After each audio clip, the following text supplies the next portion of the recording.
Emily. Hello. And today is the last day of my teaching career until further notice. I informed Hannah that I have been watching her YouTube videos for like a year and just awkwardly never brought it up over the course of the entire semester. And it's not like, oh, there's my teacher Hannah, I'm gonna Google her. It's like you knew my YouTube personality before my professor personality. It's very true, yeah. It's weird. Like the first day I couldn't be like, hey, watch YouTube videos, and like I don't want you to take your entire semester with like, oh, she's like a fan, or like she Tess, on the other hand, kept this like respectful distance online because you know social media is oddly intimate because we have this freedom to share so much of ourselves. I mean, I've been in Hannah's classes for 3 years, and so at the beginning I thought that she didn't want us to be looking at her YouTube. I was like, okay, we're not gonna follow her, you know, she's doing yoga, she's eating food, she's doing her thing. I'm gonna keep our professor-student relationship as is, and then like a year later I brought this concept up to her and she kind of looked at me funny and I was like, cool, I'm gonna follow you now. Now, actually, even though I watch her videos mainly because I love your animals and also you're cool too, but I like won't actually watch extremely intimate videos from her because I feel like I have a relationship with Hannah and she does tell me things, and like you sent me a picture of your house, so I didn't need to like go online to see a complete tour when I'm getting things directly from you. But I guess my main concern for the most part, because I was explaining to them before when I taught ESL students, I never had this fear of them searching me online, and because I do share very intimate parts of my life, and there is a level of respect that's needed when you are a teacher, especially teaching people who aren't that far in age from you, and wanting to keep that sort of like professional relationship. But my fear was always, are they gonna, you know, see me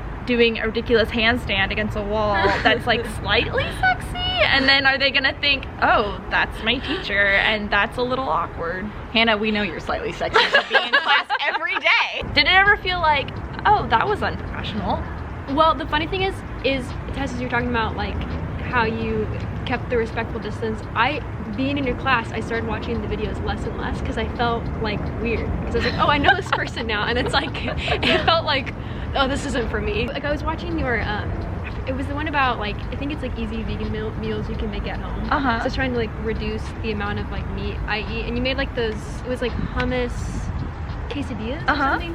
I was like watching that and I was just like, I kept feeling like so weird. I'm like, I'm in her kitchen. The hummus quesadillas is what put Emily over the edge of the intimacy. There are times where I feel like I've been in your videos, been in your house, and like things that like I feel like I've already bridged a lot of those personal gaps, so it's not as weird for me to like feel like I'm entering into that when it's something that like I would ask you about anyway. Well, the thing is that yes, you and I in particular have a different relationship because I've shared with you guys that I teach, but I also am the advisor for the student newspaper, and Tess has been on the newspaper as an editor for many semesters, so we've gotten very close, a little too close, and I'm just kidding.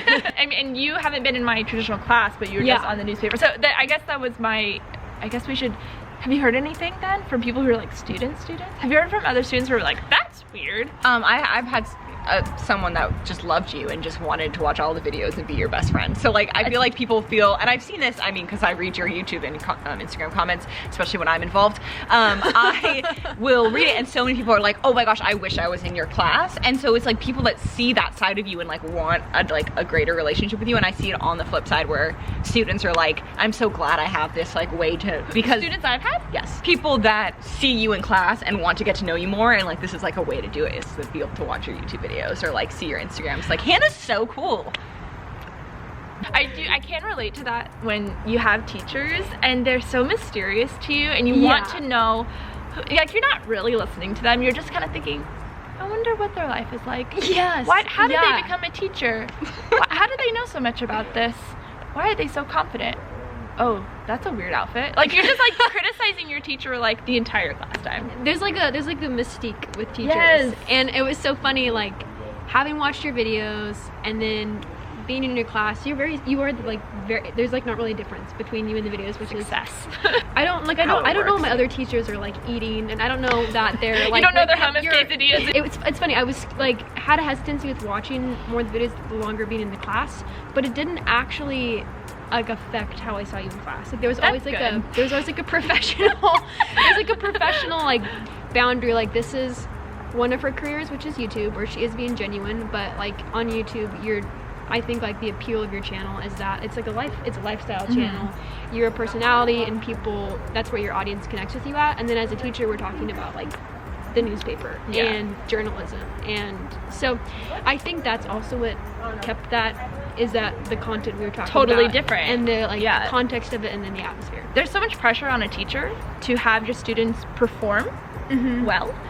If your whole class fails, it doesn't mean, oh, she's just a strict teacher. It means like you failed because your students failed. And so I was always concerned about, because I just don't have a professor persona. I'm very casual. I hate dressing up, and teaching in a university requires this level, because in ESL it's very casual, you know, it's very chill, but there's this level of straight laces. So I was concerned like it would affect student performance, but as far as I could tell, and I truly believe, and you guys can disagree with me if you want, but I think there's a benefit to having a connection with your teachers that's deeper than the level that's typically expected or like on the syllabus of who this professor is, because all you really know about a teacher is know where they went to school, what they studied. And then if they share a couple things, like if they say my wife, you're like, oh, they're married.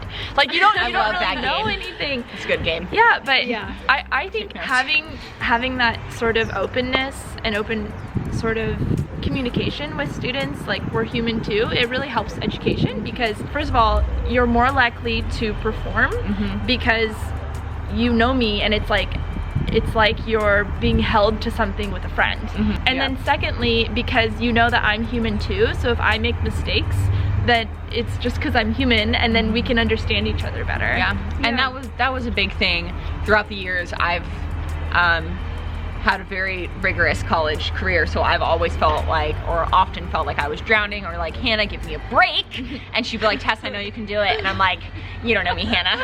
But she does. She'd be like, don't you know I'm double majoring? I'm like, I don't care. Like, you get this done now. And she's like, and then she does. And the thing that was wonderful about this last semester at Vanguard is I did it. Like everything came into place. I did it. All of the expectations that I felt like I was struggling to meet for the last year and a half were met, and like came with ease, and like I was brought satisfaction. And because I respected Hannah and knew her, and knew that like she could have done it and has done it in so many other ways, like it made me say like, okay, versus slacking off or feeling like, I mean, I probably couldn't be dishonest as a person, but like being tempted to be like, sure, I did that.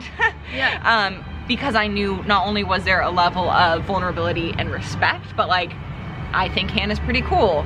I'd be your friend. And that's the thing with other professors that I've often found is like, when I like them and like I want to stop by their office, I want to be their friend. I not their friend necessarily because they're my professor, but like I want to have a relationship and mentorship with them.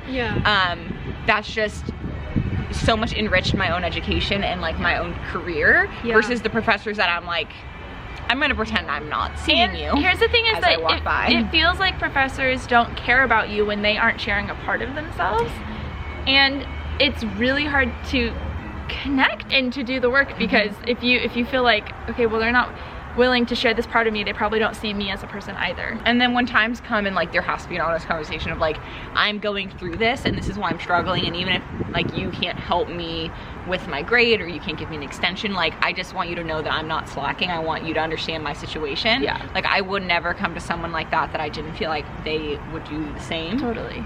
Because professors that say like, I'm going through this, like this is why it's rough right now, I feel like they deserve, like that's just a mutual relationship. And I think the other thing about having the like close connection with teachers is seeing like we can relate more to their, when we know that you're a person, we can relate more to your trajectory.